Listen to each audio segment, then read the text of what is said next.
ரசிகனே ஓ ரசிகனே ஓ ரசிகனே.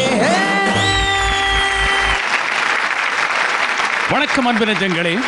நமது ரசிகன் நிகழ்ச்சி 75 ஆண்டுகால தமிழ் சினிமா வரலாற்றில் சாதனை படைத்து வரலாறாய் வாழ்ந்தவர்கள், வரலாறாய் வாழ்ந்து கொண்டிருப்பவர்களை பெருமைப்படுத்தும் நிகழ்ச்சி.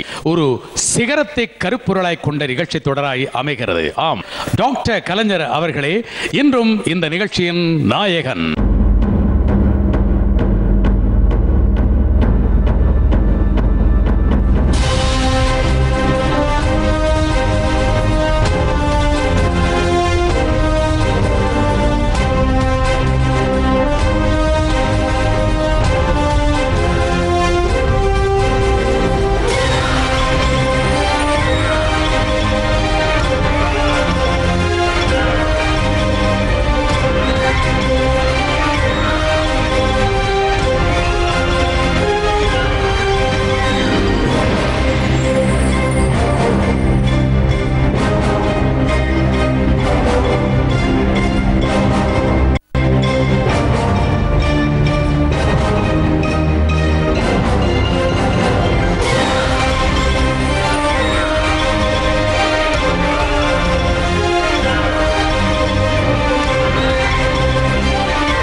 தன்னுடைய மாணவ பருவத்திலிருந்து எல்லையற்ற தமிழ் தொண்டை தன் எழுத்தாலும் பேச்சாலும் ஏன் செயலாலும் ஆற்றி வரும் மாண்புமிகு டாக்டர் கலைஞர் அவர்கள் மேல் பேர் அபிமானம் கொண்ட ரசிகர்களைத்தான் இங்கே சந்திக்க போகின்றோம். கலைஞரை பற்றி ரசிகர்களுடைய எண்ணம், உணர்வு, அவருடைய பாராட்டு அவையெல்லாம் இடம்பெறுகிற இந்த நிகழ்ச்சியில் கலைஞரே ஒரு பெரிய ரசிகர் என்பதை நான் நினைவூட்ட விரும்புகிறேன். அவர் தமிழ் ரசிகனாக, இசை ரசிகராக, நாடக ரசிகராக, கூத்து ரசிகராக, அரசியலையே ரசிகராகவே வாழ்க்கையை தொடங்கி முழு அளவில் தன்னை ஒப்படைத்து கொண்டு பலதுறை விற்பனராக வர்சடைல் ஜீனியஸ் என்று சொல்லக்கூடிய முறையில் இன்றைக்கு ஈடு இணையில்லாத ஒப்பற்ற ஒரு மேதையாக விளங்குபவர் கலைஞர் அவர்கள். மணிமகுடம்னு ஒரு படம், கலைஞருடைய நாடகம். அதை நான் திருச்சியிலேயே பார்த்துருக்கேன். மனோரமாவும் எஸ்எஸ்ஆர் ஆக்ட் பண்ணி அற்புதமான நாடகம். அந்த படத்துக்கு நான் பாட்டு எழுதுறதுக்காக எஸ்எஸ்ஆர் தான் அந்த படத்தை ப்ரொடியூஸ் பண்ணார். எஸ்எஸ் ராஜேந்திரன் அவரே டைரக்டர். ராத்திரி 10 மணி ஆச்சு, பாட்டை நான் எழுதிட்டேன். நான் வந்த பாதை மான் வந்ததுன்னு ஒரு டூயட் சாங். இது நான் ராஜேந்திரன் கிட்ட சொன்னேன், நாழியாச்சியா நான் வீட்டுக்கு போகிறேன் அப்படின்னேன். இரியா கலைஞர் வராரு, அவன் அறிமுகப்படுத்தி வைக்கிறேன்னார். கலைஞர் தான் அதுக்கு கதை வச்சணும். 10 மணிக்கு கலைஞர் வந்தார். பாட்டு காப்பியை வாங்கி பார்த்தாரு. அதில் வல்லின ரகரம் வர வேண்டிய இடத்துல இடையின ரகரம் இருந்தது. என்ன கேட்டார் அவர், இது என்ன தப்பாக இருக்கு அப்படின்னாரு. நான் என் ஒரிஜினல் காப்பியை காமிச்சேன்.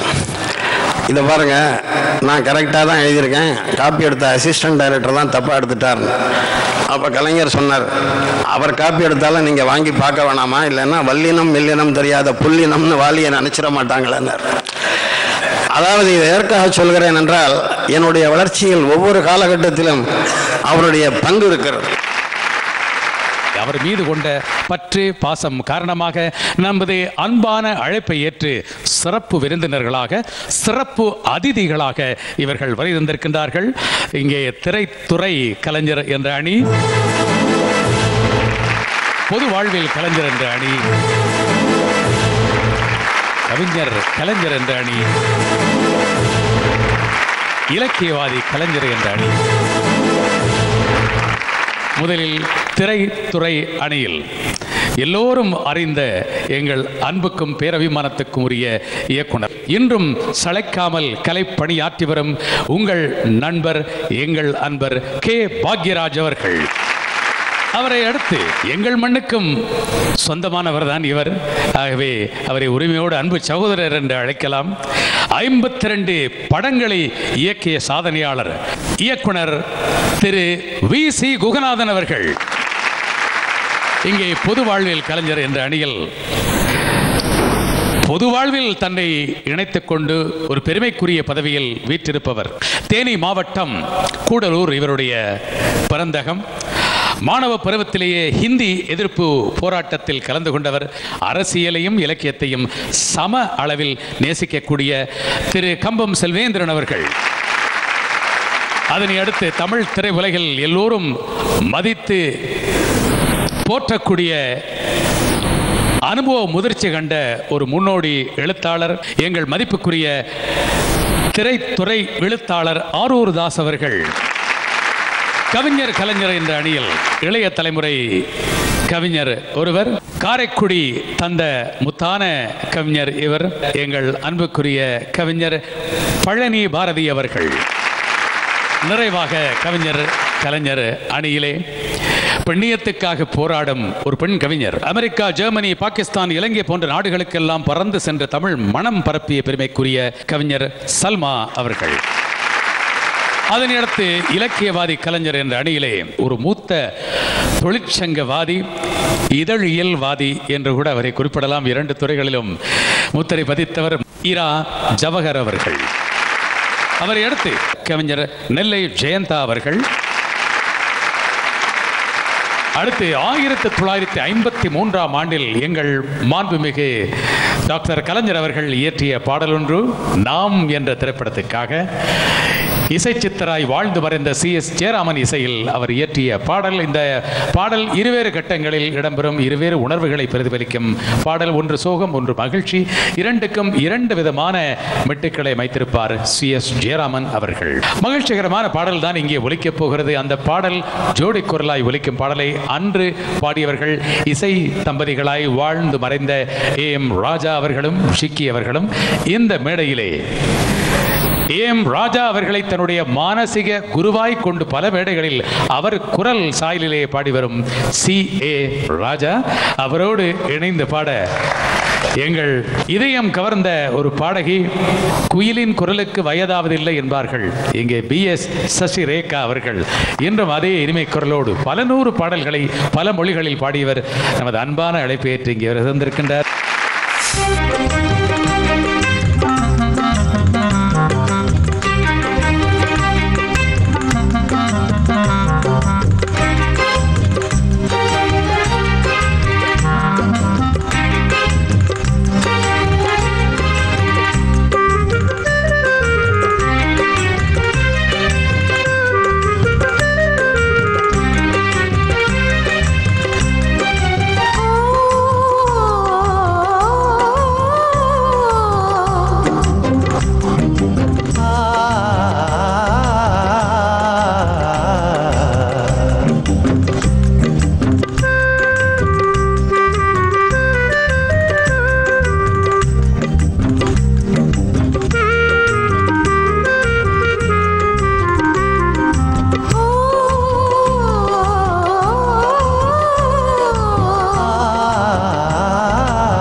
நமக்கது வேண்டாமே காதல் வாழ்வே கனிரசமே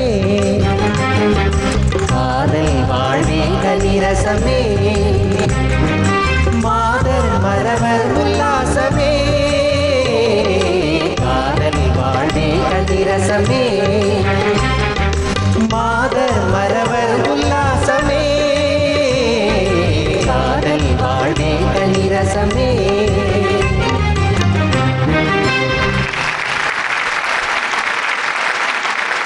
தேனாய் இனித்தது அந்த பாடல்.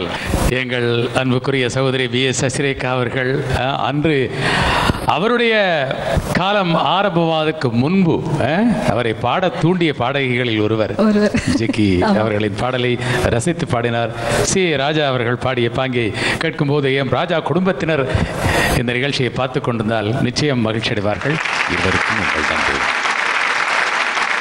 நாதத்தில் பேதம் உண்டு நமக்கது வேண்டாமே என்ன நயமான வரிகள் கொண்ட அந்த பாடலை ரசித்து கேட்டார் எங்கள் இயக்குனர் பாக்யராஜ். மிக இளம் வயதில் எப்போதோ கேட்ட பாடல் இப்போது மீண்டும் ஒலித்திருக்கிறது. அந்த ரசனையை நம்மோடு பகிர்ந்து கொள்ளுங்கள். நிஜமாக சொல்லணும்னா இந்த பாட்டு முதல் கேட்டப்போ நான் என்னை மறந்து கண்ணை மூடி உடனே சுக்கி தூங்கியிருப்பேன்னு நினைக்கிறேன். அது உண்மை. ஏன்னா எனக்கு அப்போ 2 வயசு தான். நான் படம் வந்த வருஷம் 1953. நான் 51 தான் பிறந்தேன். ஸோ 2 வயசு குழந்தையா இருந்திருப்பேன்னு நினைக்கிறேன். தாலாட்டிய பாடல். ஆமாம், இந்த பாட்டு கேட்கும்போது தாலாட்டு தூங்கிட்டு தான் இருந்திருப்பேன். இந்த பாட்டில் எனக்கு ஒரு புது தகவல் தெரிஞ்சது. என்னென்னா, சிதம்பரம் ஜெயராமன் சார் அவருடைய பாட்டு எனக்கு ரொம்ப பிடிக்கும். எப்பவுமே அவருடைய பாடலில் ரொம்ப ரசித்து கேட்பேன். அவருடைய மியூசிக்கு அதில் ராஜாஜிக்கு அவர்கள் பாடியிருக்காங்க அப்படின்னு சொன்னோன்னே ஆச்சரியமாக இருந்தது. C.A. ராஜா அவருடைய வாய்ஸ் நல்லா இமிடேட் பண்ணி பாடக்கூடியவர். இன்னும் சொல்ல போனோம்னா அதே மாதிரி அவருடைய பாடல்கள் பாடி ப்ராக்டிஸ் ஆனவர். அந்த வாய்ஸு சசிரேகா அவர்கள் அவங்களும் நல்லா பாடியிருந்தாங்க. ஸோ அவங்க பாடல் நல்லா பாடினதுக்கும் இவங்களுடைய பேக்ரவுண்ட் மியூசிக் நேருவின் ராகசங்கம் இசைக்குழுவினர் அவங்களுக்கு என்னுடைய வாழ்த்துக்கள். நீலவானை தன்னை மறந்து நிலவனை புகழ்ந்துடலாமோ அந்த லைன் நம்ம இருக்கிற இடமே அதுதான். அப்புறம் அதே அது தன்னை மறந்து அது இல்லைன்னா அப்புறம் நிலவு இருக்கிறதுக்கு எது இடம் அப்படிங்கிற மாதிரி அந்த லைன் நல்லா இருந்தது. அப்புறம் நீங்கள் இப்போ சொல்கிறீங்களே இந்த மாதிரி அந்த நாதத்தில் பேதம் உண்டு வேண்டாமே அப்படின்னு சொல்லிட்டு அந்த அம்மா சொன்னோடனே அந்த அம்மா பற்றி அவருக்கு முதலே தெரியும் போல இருக்கு. அந்த அம்மா சொன்னோன்னுமே அவர் முந்திக்கிட்டார். என்னென்ன பேதம் உண்டு நமக்கு அது வேண்டாமே அப்படின்னு சொல்லும்போது அந்த அம்மா நாதம்னு சொன்னோன்னுமே கல்யாணத்துக்கு அப்புறம் நீ ஏதாவது சண்டை கண்டே ஆரம்பிச்சிடாதம்மான்னு முதல்ல ரெடி ஆகிட்டார். அவர் நமக்கு அது வேண்டாமே அப்படின்னு சொல்லிட்டு கேரக்டர் பற்றி முதல்ல தெரிஞ்சுக்கிட்டார் போல இருக்கு. அதனால் பின்னால் சண்டை சிச்சிட வேண்டாம். அது மாதிரி அந்த லைனு கொஞ்சம் ரசனையோடு இருந்தது. ஸோ கலைஞர் வசனத்தில் தான் எப்போவுமே ஏதாவது பொடி வச்சு இது பண்ணுவார்னா இதில் கூட அந்த பொடி அதெல்லாம் வச்சுருந்தார். ரொம்ப ரசனைக்குரிய பாடல், ரொம்ப நல்லா இருந்தது, ரசித்தேன். அவர் சொன்னார் இவர் சொன்னார் என்று நம்பி அறிவிழந்து தடுவாற்றம் அடைய வேண்டாம். எவர் சொன்ன சொல்லானாலும் அதனை உன் பகுத்தறிவால் எண்ணி பார்ப்பாய். அப்படி பார்த்ததால் தான் சிலைவடிக்கும் இந்த சிற்பி சிந்தனை சிற்பியாக மாற முடிந்தது என்று சாக்ரட்டிஸ் பேசுவதாக வரும் அந்த வசனம் எங்கள் மனதிலெல்லாம் ஆழ பதிந்திருக்கிறது இன்றும் என்றும். உன்னையே நீ எண்ணிப்பார், எதையும் எதற்காக ஏன் எப்படி என்று கேள். அப்படி கேட்டதால் தான் சிலை வடிக்கும் இந்த சிற்பி சிந்தனை சிற்பியாக மாறினேன். அவர் சொன்னார் இவர் சொன்னார் என்று நம்பி அறிவிழந்து தடுமாற்றம் அடைய வேண்டாம். எவர் சொன்ன சொல்லானாலும் அதனை உந்தன் இயல்பான பகுத்தறிவால் எண்ணி பார்ப்பாய். அதைத்தான் உனக்கும் இந்த நாட்டுக்கும் நான் சொல்ல விரும்புவது. விஷம் அழைக்கிறது என்னை.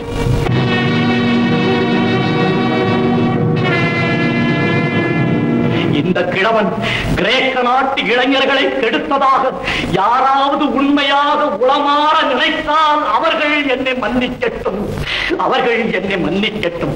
வருகிறேன், வணக்கம். ஏ ஜெகமே, சிந்திக்க தவறாதே. உன்னையே நீ அறிவார், உன்னையே நீ அறிவார். வாழ்க்கையில் எல்லோருமே பல விஷயங்களை ரசிக்கின்றோம். ரசனை இல்லாதவன் மனிதன் அல்ல என்று அடிக்கடி நான் குறிப்பிடுவேன். ஆனாலும் கூட நான் இன்னாருடைய ரசிகன் என்று அடையாளப்படுத்திக் கொள்ள இது போன்ற ஒரு பொது நிகழ்விலே தங்களை முன்னிறுத்தி அடையாளப்படுத்திக் கொள்ள ஏதாவது சிறப்பான காரணம் இருக்கும். எங்கள் திரைத்துறை கலைஞர்கள் மொழியில் சொல்வதென்றால் ஸ்டோரி லைன் என்று சொல்வார்களே, ஒரு நீண்ட கதைக்கு ஒரு சுருக்கமான வரிகளில் அந்த சாராம்சத்தை சொல்வது போல் எங்கள் மாண்புமிகு கலைஞர் டாக்டர் கலைஞர் அவர்கள் மேல் ஈர்ப்பு ஏற்பட என்ன மிக முக்கிய காரணம்? முதலில் எங்கள் மதிப்புக்குரிய கம்பம் செல்வேந்திரன் அவர்கள். தலைவர் கலைஞர் அவர்களின் எழுத்திற்கும் பேச்சிற்கும் கவிதைக்கும் உடன்பிறப்புகளுக்கு அவர் எழுதுகிற கடிதங்களுக்கும் திரைப்பட வசனத்திற்கும் பொது வாழ்க்கையின் தலைமை பண்பிற்கும் ஆட்சியின் ஆளுமை தன்மைக்கும் நான் என்றைக்கும் அவருடைய ரசிகன். மாணவ பருவத்தில் மேகலா பிக்சர்ஸ் தயாரிக்கிற திரைப்படங்களில் பூம்புகார், பூமாலை, மறக்க முடியுமா, இன்னும் பல படங்களில் படம் துவங்குவதற்கு முன்னால் திரையில் தோன்றி பேசுவார். 14-15 வயது சிறுவனாக இருந்த பொழுது திரையில் தோன்றிய அவருடைய பேச்சு என்னை ஈர்த்தது. எங்கள் ஊரில் பூம்புகார் திரையிடப்பட்ட பொழுது 11 முறை இவர் வசனத்திற்காகவே அந்த படத்தை நான் பார்த்தவன். அதற்கு பிறகு 1965ஆம் ஆண்டில் மொழி போராட்டம் ஏற்பட்ட பொழுது நாங்களெல்லாம் மொழி போராட்டத்தில் சிப்பாய்களாக கலந்து கொண்டிருந்த பொழுது மொழிப்போரின் எரிசக்தியே இவர்தான் என்பதை நாங்கள் உணர்ந்தோம். மொழிப்போரில் நாங்கள் போட்ட கோஷத்திற்கும் எங்கள் உணர்வுகளுக்கும் வெடித்து வந்த எங்கள் வார்த்தைகளுக்கும் கலைஞர்தான் உயிராகவே இருந்தார். இப்படி இவரால் நாங்கள் ஈர்க்கப்பட்டோம். முதன்முறையாக 1971ஆம் ஆண்டு அண்ணாமலை பல்கலைக்கழகம் இவருக்கு டாக்டர் பட்டம் வழங்கியதற்காக அன்றைக்கு திமுக மாணவர் அமைப்பின் சார்பில் மதுரை முத்து அவர்களுடைய தலைமையில் ஒரு பாராட்டு விழா நடத்தினோம். அந்த பாராட்டு விழாவில் ஒரு புகுமுக வகுப்பு மாணவனாக இருந்த நான் 18 வயதில் தலைவர் கலைஞர் அவர்களை பாராட்டி பேசியதுதான் என்னுடைய முதல் மேடை. அப்பொழுதுதான் அந்த மாமனிதனை, மாபெரும் தலைவனை அருகிலிருந்து பார்க்கிற வாய்ப்பு எனக்கு கிடைத்தது. தமிழ் மொழியும் தமிழ் இலக்கியமும் திருக்குறளும் பொங்கல் திருநாளும் தமிழனின் அடையாளம், அதுபோல் தலைவர் கலைஞர் அவர்களின் தமிழனின் அடையாளமாக இருப்பதுதான் நான் அவரால் ஈர்க்கப்பட்டதற்கு காரணம். நன்றி நன்றி நன்றி. அன்றைய சமகால இனிய நினைவுகளை இறைமீட்டி அருமையாய் சொன்னீர்கள். எங்களுக்கும் பெருமையாக இருந்தது. இப்போது என்னுடைய வலதுபுறத்திலே கவிஞர் கலைஞர் தலைமுறை கடந்து இந்த தலைமுறையும் ஈர்த்தவர். நான் இந்த நிகழ்ச்சி தொடரின் ஆரம்பத்திலேயே சொன்னேன், தனக்கு பின்னே வரும் தலைமுறையின் திறமைகளையும் வாழ்த்தி வரவேற்கும் பண்புக்கு இலக்கணமாக வாழ்ந்து வருபவர் எங்கள் மாண்புமிகு கலைஞர் அவர்கள். ஆகவே இந்த தலைமுறை கவிஞர் பழனி பாரதி அவர்கள். நான் மட்டுமல்ல, ஒவ்வொரு மனிதனும் ஏதாவது ஒரு துறையில் ஏதாவது ஒரு இடத்தில் கலைஞரின் ரசிகராக இருப்பது தவிர்க்க முடியாததாக இருக்கும். ஜெர்மானிய இலக்கியத்தினுடைய தந்தை கதே பன்முக ஆற்றல் கொண்ட ஒரு மேதை. அவன் ஒரு விஞ்ஞானியும் கூட. அவன் மனித மண்டையோட்டில் கண்டுபிடித்த தாடை எலும்பு டார்வினின் பரிணாம கொள்கைக்கு மிக முக்கியமான முன்னோடியாக இருந்தது. நியூட்டனின் புவியீர்ப்பு விசைக்கு போட்டியாக அவன் ஒளியின் விஞ்ஞான பகுப்பாய்வு கொள்கைகளை இலக்கிய நயத்தோடு வெளியிட்டவன். அது மட்டுமல்லாமல் ஒரு இசைக்கலைஞனாக, கட்டிடக் கலைஞனாக, பலவிதத்தில் பேராற்றல் கொண்ட அவன் ஒரு சமஸ்தானத்தின் முதலமைச்சராக, நாடக அரங்கம் ஒன்றத்தின் பொறுப்பாளராக, சுரங்க அதிகாரியாக பல பதவிகளை வகுத்தவர். இலக்கியத்தில்